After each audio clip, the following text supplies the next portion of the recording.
Hi everybody, today I'm going to do an introduction to my favorite book, which is Sai Satchitra. It's available in English and many other languages, and I started reading this book in 2008, and ever since my life has changed. So I'm making this video in English so that anybody around the world who's looking for inspiration, guidance and miracles, they can find their spiritual guidance here in this book. And so the first chapter was written by a lawyer back in the days around 1910 AD, and this lawyer was visiting the holy place where Sri Sai Baba used to stay in Shirdi. So when he was there in the vicinity, he observed that Baba was engaged in the act of grinding wheat. So when he saw that, he wondered, why is a saint like him grinding the wheat himself? He has so many devotees to do it for him. So then out of the blue, four women devotees, they came forward, and then they asked Baba that they will do it, and they started churning the wheat and grinding it. So in a while, the entire stalk of wheat was grinded, and those four ladies, they thought to themselves that what does this fakir or this saint ascetic has to do with this wheat? He has no family, he has nowhere to go, and this, maybe it is one of his ways. So he wants us to take it with us in our home.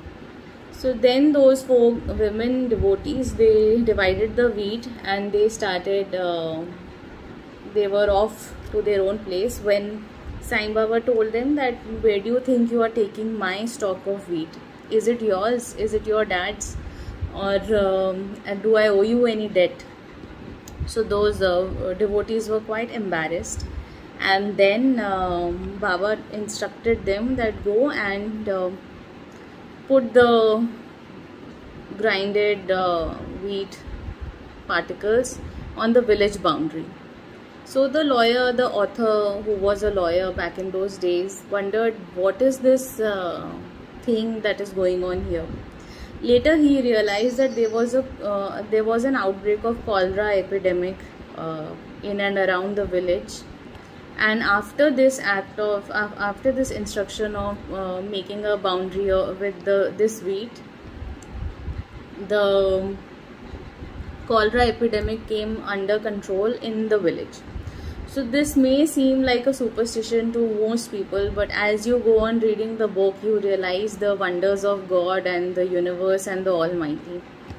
And so did this lawyer who was visiting Sai Baba. In this chapter, there is another anecdote of Saint Kabir, who was walking the street with his guru, and then he saw a woman grinding the wheat using the grinding stone. So he exclaimed to his guru, and he said that, Guru ji, the way this wheat is getting grinded in these two grinding stones, I am like that wheat particle being grinded in this worldly world, of the worldly affairs and everything. So Saint Kabir's guru told him that, don't worry, hold on to the center of the grinding stone, just like knowledge of universe, knowledge that your guru imparts to you. If you hold on to that, you will not flow with the worldly afflictions that come again in the form of waves and tides over and over. So this is chapter 1, and tomorrow I'll read chapter 2. So come back for more if you find this interesting.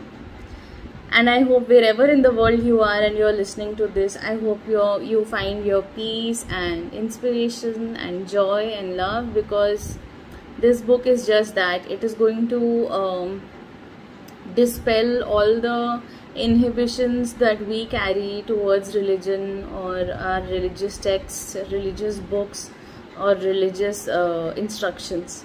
This book is all about don't be God fearing, be God loving. That is the essence of this book.